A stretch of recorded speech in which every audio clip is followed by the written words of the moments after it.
people that they borrow from other places, or in some cases a labor force. Well, along with that, when the job is completed, there goes a lot of knowledge on how to work on this.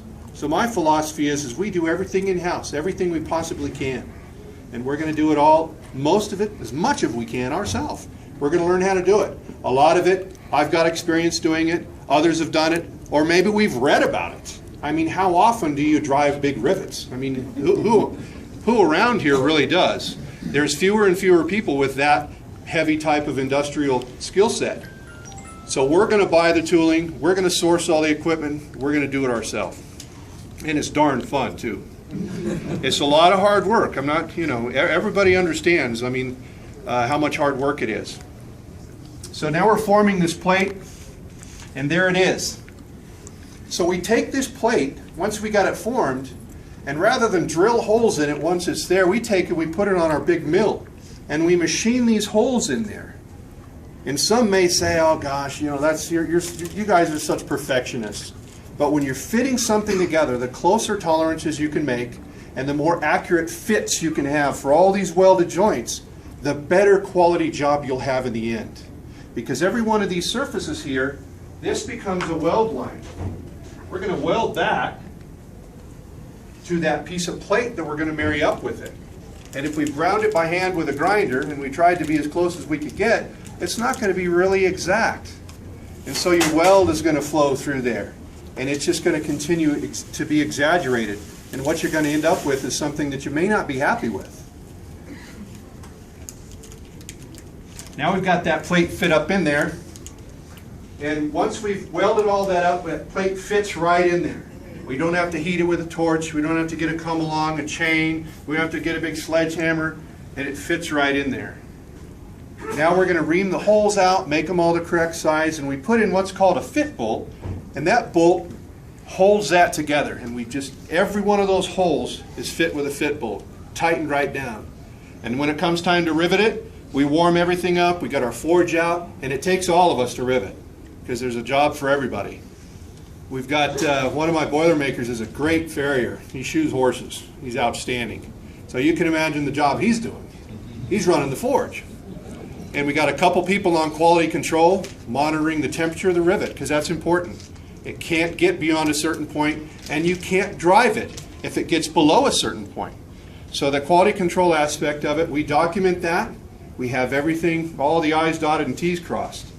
And it took, in this case, it was funny, when we put together a mock-up, everybody wanted to drive a rivet. I want to do it, I want to do it. When we started doing it, nobody wanted to do it really, because it's hard.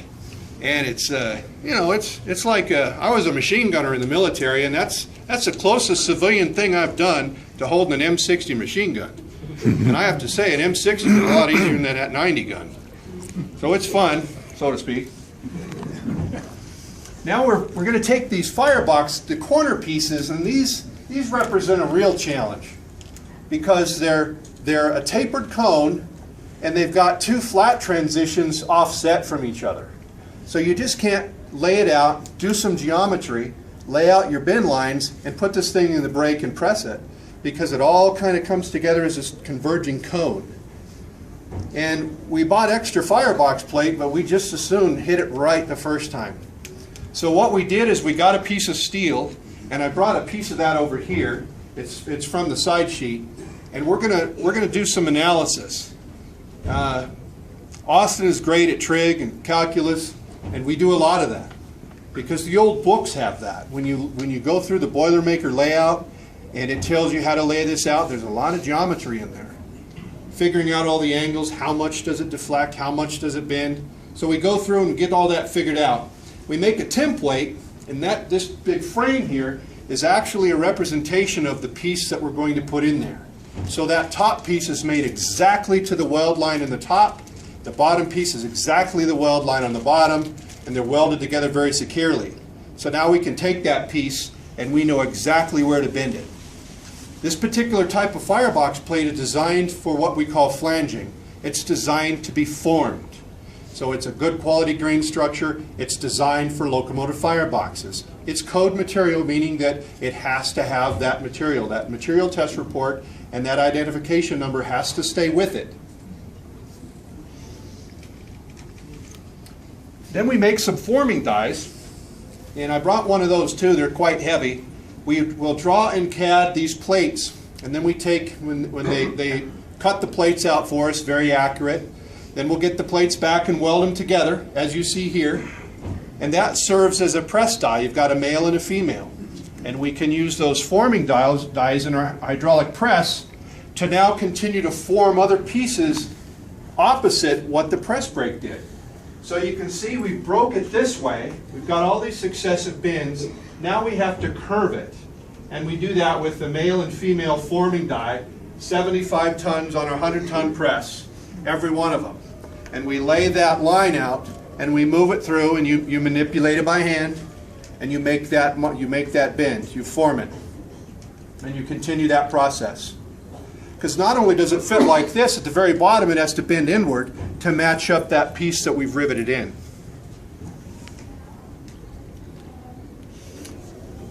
Now we're going to weld some lugs on there, because this is about 140 pounds, and we installed a crane inside the firebox. And this is kind of a conversation we have, you know.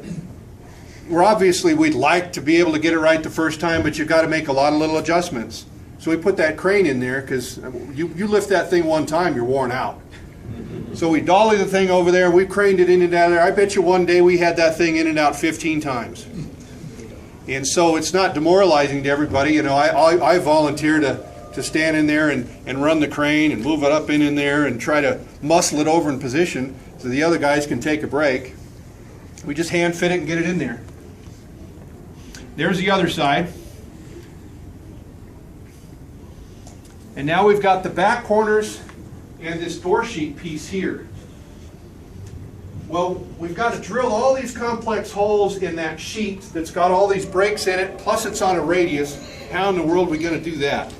We drilled one of them by hand, and it took two of us, and it was absolutely exhausting. One hole. So we regrouped, and a lot of the books we've got a lot of neat machines that haven't been used in years in the shop. We found a device, and we cleaned up a lot of these other things, and we made an apparatus that will span between the top and the bottom of the boiler, and then we use that as a foundation to hold our air drill. I'm going to go forward here. Here's that drilling operation. We got that drill off eBay for 25 bucks. Wow. Good deal. It was a good deal, and it drilled every one of those holes. It's a steam era rolling motor. It's designed for this. We bought those tool adapters and that specialty cutter, you know, just trial and error. You know, just kind of another little side note. Sometimes we'll make tools, we'll have an idea. We had an idea we were going to make this tool that could draw the cutter in from the outside. And one of us could be on the outside operating a handle on a threaded shaft that would draw the end of that cutter. We spent 4 hours making it, and it broke in about 10 seconds. And so, yeah, it's demoralizing. But you just regroup, and you've got to find a way to do this. You know, we're not going to get in there with the drill and do it all haphazard. I mean, we're really going to try to make this, because like I said, this is a 30-year rebuild. I've got about 12, 15 years before I can retire. I tell Austin, my foreman, and others on my staff, you know, next time we see this, you're going to be my age. If we do this right, you won't have to be into this kind of work until you're where I'm at in my career. So that kind of motivates us to stick with it. So back to this shot here, we've got all those holes drilled, and you can see they're all in a pattern, and each one of those has a corresponding hole location on the outside, and I'll show you what goes in here next. That's the finished product. That represents a lot of toil and a lot of determination. But the mud ring, we've got a few big 10-inch rivets we've got to put in, but all of this new riveting all the way up to the front of the boiler on both sides. 154 stay bolts here, 154 here, 73, 73, 4 more over here, a grand total of 589 stay bolts. And whenever we do one, we jokingly, somebody on the crew will go, 1. You know, when we install something, we're there working on it for 15 minutes and we'll be done and somebody will go, 1. You gotta have fun. And here's that full penetration welded bolt. My two Boilermakers are just outstanding. And the quality of work that they do is evident here. And the other welds that you see. A full penetration weld is just that. That weld goes all the way through the sheet and ties into this bolt. A very strong method of attachment. And at 300 psi, that's what you want. And here's some of our rigid stay bolts. In one day we did 75 of those. And this is on the back door sheet. And they're threaded through, and then they're worked over in this manner here. They're driven over with a special tool that we've duplicated, known as a stay bolt driving tool. The UP has all the drawings. We've simply made those tools exactly to the drawings so we could use their techniques, their methods. Here's that telltale that I was mentioning to you, where you can see through the outside. And that's how the water was coming from that injector telltale and the blowdown water glass drain was coming through those holes and saturating all of that metal plating. The locomotive would sit around all winter with a wet firebox. And unfortunately, Mother Nature took its toll and degraded that plate. You can see those beautiful welds right above that. Here's our stay bolt driving tool, again drawn in CAD. We can send that off to some tool manufacturers that we have working with us. And this is a device known as a porous plug. And it's something that hasn't been used, to my knowledge, in a long time. We found a small supply of these over in the roundhouse, where even still today, we find all kinds of treasures. We find air motors and tools and drills and reamers and all kinds of neat things that have been sitting over in these steel bins, and they're rusty. They haven't been used probably since the steam era. And we've got one of our guys, he just loves that. It's like his birthday whenever he gets to restore one of these little parts. So what we're doing is we're making this particular device, and this is important. Because what the porous plug does, I'm going to back up to that. This telltale hole here is your means of determining when the bolt is broken. This side of the bolt is covered with a cap, either welded on, as I'll explain in a minute, or a threaded cap. This in here is at a location that you can visually inspect in most cases, unless it's behind arch brick or a fire brick or grate bearers on other locomotives. So when this bolt is subjected to load, over time it can fatigue and fail. That crack propagates through this telltale hole, and you'll get either a large blow of steam if it's a big crack, or you'll get a small appearance of leak. You're going to get water or steam or scale. That tells you that bolt is broken. Well, that porous plug serves an important purpose because it sticks in the very end of it, and it doesn't let that sand and soot and dirt and everything get in there and plug that hole up. Because if that hole plugs up, some would think, well, the steam will just blow that gunk right out of there. If it's a small fracture, not really. So that's part of the regulatory process that we still have to follow today. So that porous plug is very important. Now back to the stay bolts here. This is an actual UP drawing of bolts known as the Flannery design. That's the bolts we use. And you can see how these stay bolts are applied. This shows the threaded. This doesn't have the full penetration weld. That's something that was redesigned in its last rebuild. And so far it's working out very good. So instead of this threaded installation here, we have that full penetration weld. But all the different styles of sleeves and caps, this is called an MKS, I'll talk about those. I have one over here, a brand new one that we've made. And I also have these sleeves. All the tools that we've made.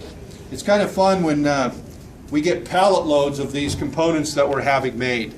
We'll buy the code material, and then we'll draw it in CAD, and we'll have a lot of back and forth with the shop that's going to make it for us.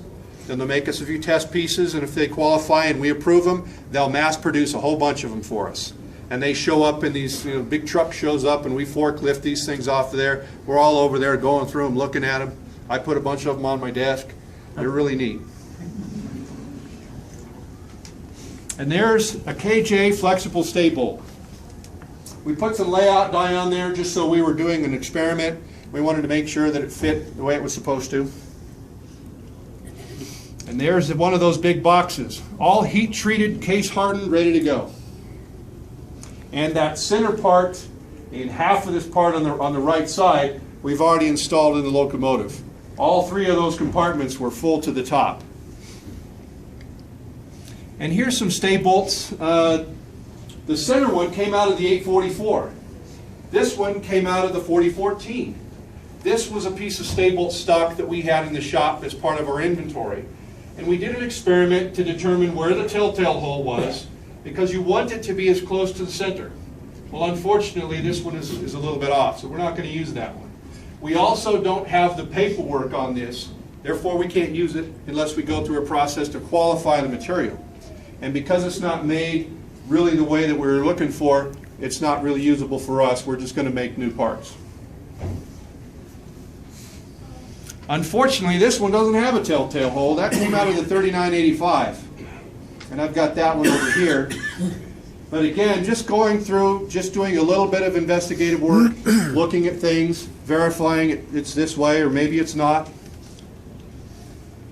Here's one of those stay bolt holes, looking through to the inside of the firebox.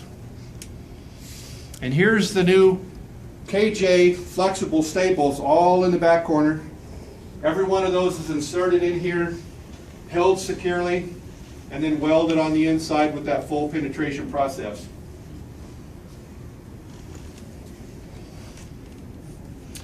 Stay bolt sleeve. Some of these sleeves we had to cut out and replace new. As we put the new firebox plate in there, we make a template out of lighter gauge steel that we can form, and we can machine it a lot easier, and it's certainly a lot easier to lift in the locomotive. Then we confirm that all the stay bolt holes are lined up as they should be. And if they're not, we have to make an adjustment somewhere. So we're going off the original blueprint. Well, regretfully, some of these sleeves were a little bit skewed, so the bolt would not fit through and match up to the hole. So we had to cut those out, and again, that's something you're not going to discover until you put the locomotive together. So that was one more thing we had to add to the to-do list. We had to cut those sleeves out, condition the hole, weld them back in, and then proceed on. There's a drawing of what's known as an FRW sleeve. That's a countersunk design. And now we're going to talk about those turret valves I was talking about up front. Heavily rusted, old, seen many, many years of service. A tribute to the designers of Union Pacific and American Locomotive Company. I mean, this stuff is just rugged. If we built our automobiles the way that these locomotives were built, every one of us would still be driving our first car we ever owned. They were just absolutely a tribute to the engineering. But think about 300 pounds of steam pressure and 425 degrees. You know, that steam is extremely powerful. So we go through and disassemble it. The top is what's known as the stem. And that operates through this threaded part of the bonnet. And this bottom part is the valve. And pitted, really old. You'd probably put it back together and work, but since we're doing it, let's just make new parts. So one of the other things we just add to. And we factor this in when we're going to, one person is assigned that job, and however long it takes him, that's what it takes him. You know, I'm not hovering on him, hey, come on, no, that's good enough, let's go. You know, it's whatever it takes to get it together and make it right. Because again, this is a 30-year plus rebuild. And there the turret valves are now. All new studs.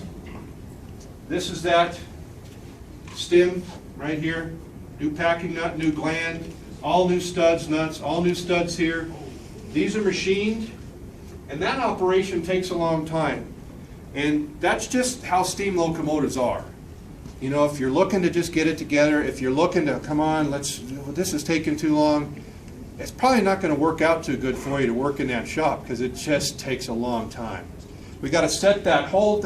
This picture doesn't do it justice. This turret valve is this big. It's huge. So we've got to put this thing, we've got to make a fixture plate, set it up in the mill, and then actually machine that fit up there. And it'll last, probably outlive me. Original castings? Yes. Near as we can tell, in the steam era, these parts came on and off engines when they were in service. They'd pull something out of inventory. This component would be rebuilt, put back in the stores. But that's been with the 844, as far as I know, since it was placed in the service it's in 1960. This is an internal part of that as a guide. We made those new. This is a washout plug, one of the old ones. And this is the new washout plug. And I brought one of those over there. So we go through, and as you fit those washout plugs, the same thing. We got to make a cutter. We got to make sure the threads are what they need to be. And that cutter fits in those threads, and it cuts that seat that plug mates up against. So it's just a long, arduous process, something that you want a very detail-oriented machinist working on. You don't want them over there with a grinder or a file, you know. You want them to really do good quality work. Because these plugs are not designed to be beat on. But even though they clearly have been, and that's not meant as a joke. I mean, steam locomotives are rugged. This locomotive's been around a long time. Sometimes things leak. And a little tap here and there sometimes is what it takes. But when you've got a plug or a valve or something with steam pressure on it, boy, you're sure taking your life in your hands if you're going to start wailing on it. So it's time for that plug to be placed in the museum. Now we've got some more cutters, and again, we go through and you're making all these devices and all these tools, and this tool doesn't work, we've got to modify it, and you just go through a very long process. Little by little, working her together. And we make another cutter, and this is really going to come in handy on the 4014, because the 4014 has mostly the welded style of caps that you can come look at here when we're done, known as an MKS cap, and that's welded on. That welds on all those round protrusions that I was showing you. Well, that's what the big boy has. Well, how are we going to get them off of there? With a torch, a plasma cutter, a hacksaw, a grinder? We made our cutting tool, and we can't take credit for it because we get on the internet and we research the patents on what they made. And this is the actual cutter that they made. How did we find that out? Well, because we got the books. So we do a little bit more research, and we got some pictures of it. Because it's proprietary, they don't really give you good drawings. So with a little bit of work on our smartphones and Google, wouldn't you know it, there's the patent. And it's expired, so let's just make it. And it worked beautifully. And there we are. And we, yeah, that poor guy, for weeks, he's up there addressing every one of those seating surfaces. While we have the caps off, we test the bolts, we check them 6 ways from Sunday to make sure there's no issues. And there was a few of them that we changed out. There was some of the caps that were welded on, unfortunately, and that's not something that is authorized. So we had to carve those things off very diligently to break those free and then address the condition that resulted in it being welded on there so it would seal correctly. And there's the top check valve. The casting in it too, completely rebuilt, all new studs. We had to make a couple of specialty taps there. There it is installed on the locomotive. All new studs on the top, new caps. And these are the studs that hold it on there. And there's a device known as a diverter or a diffusing plate down below here. It takes that water as it enters the locomotive and it hits that plate and kind of sprays down into the body of water in the boiler. We needed to address this because just over time, it's hard to say when that had been off of the locomotive the last time, just because of the deteriorated condition of everything. So it's hard to tell some of these things. So when we take it off, we've got to correct that. And that's what that blue is. It's a dye that gives us an indication of how well our machining worked out. And now we're going to get into some of the piping and air brakes. This up in the right corner right here is an air filter. And it's got a filter element in there that needs to be changed as much as you need to change it, but by federal regulation, it's got to be changed every 368 service days. And you got to look at it on an annual and other inspections. That's the air brake pedestal. And that's where the air brakes mount to. That's the automatic brake valve. Some of these, if you guys watch the internet, I made a little video here just a week or so ago, and I included some of these videos in that video update that we produced. That's the underside of that. And again, it's required that these have to be gone through. It's an air brake component. It's regulated by the FRA. You've got to go through a specific work scope. Doesn't matter if it's a steam locomotive. Air brakes are air brakes. You got to work on them. So we went through, got it all cleaned up. We were very fortunate that Westinghouse Air Brake, when I reached out to them some years back, I had a contact there, and they had been following the Big Boy project. And this individual is, much to my surprise, quite an enthusiast. And so we got the dialogue going, and they were able to get a hold of the rubber plant. And for the first time in my memory, they said, yeah, we have these old molds. Let me see if we can make them for you. Because previously, when we'd asked about gaskets, oh, that's obsolete. No, we can't do it. So I just kind of had figured out, we're just going to have to figure out how to make these gaskets. They were able to make a lot of the old number 8 gaskets for us. So that was really neat. So we have the actual Westinghouse brand new 1940s gaskets. Yeah, from Wabtec. Yeah. So our hats off to them. And again, going through this is a detailed job where you really want somebody who's patient, going to go through and really painstakingly clean everything up. Almost like taking apart a fine watch. Inside there's internal bushings. This represents one of the last locomotive air brakes utilizing the rotary type valve. The newer systems, not long after this system was in use, employs a much more, a different, more modern technology.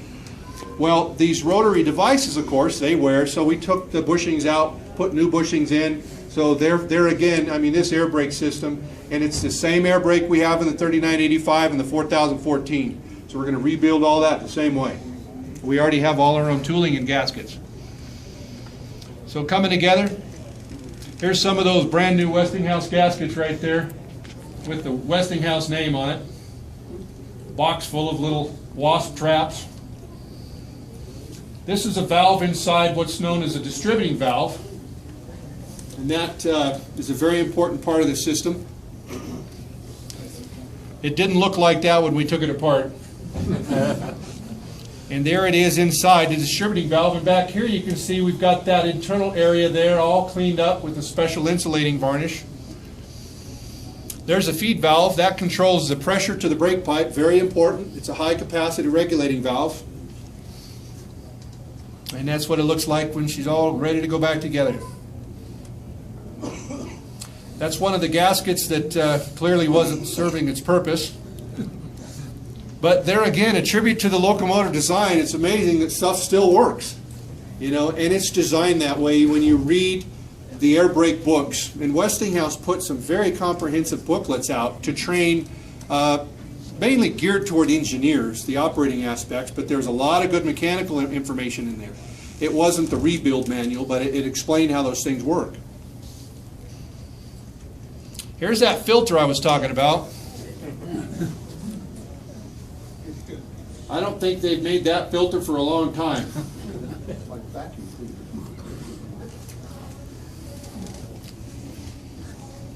And there's the new version.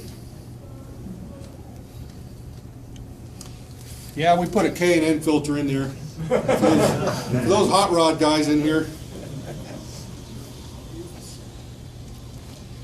That's the cab signals. Very, very important part of the locomotive. And here's the rebuilt version. And we'll take that, and that will be the same device that we have on the Big Boy. We've got all our parts, all the magnet valves, all the check valves, everything. We've got duplicates of everything, probably times 2 or 3. We've got plenty of spare parts. We're going to rebuild one system, we're going to make 2 or 3 others. Brake application valve, all rebuilt, all new fittings. This is the throttle. Now some people are probably going to be upset when I tell you this, but what are you going to do? Are you ready for this? Okay, I nickel-plated the throttle. As we were taking this apart, I mean, I have to say, I'm just humbled that all of us have the opportunity to work on the locomotive. I've run this locomotive since 2005, and I've run it thousands and thousands of miles all over the place. And what a grand machine it is. So that throttle represents a lot to all of us, and it's such a magnificent machine. You know, to me, to a lot of us, this is the railroad equivalent of Air Force One. This is the heritage of our railroad, and I like to say our nation. You know, it's a very important piece of equipment that we're responsible for. So we give it its due respect and attention, and okay, I nickel-plated the throttle. And I also nickel-plated the reverse. He's a man. And I believe that's it.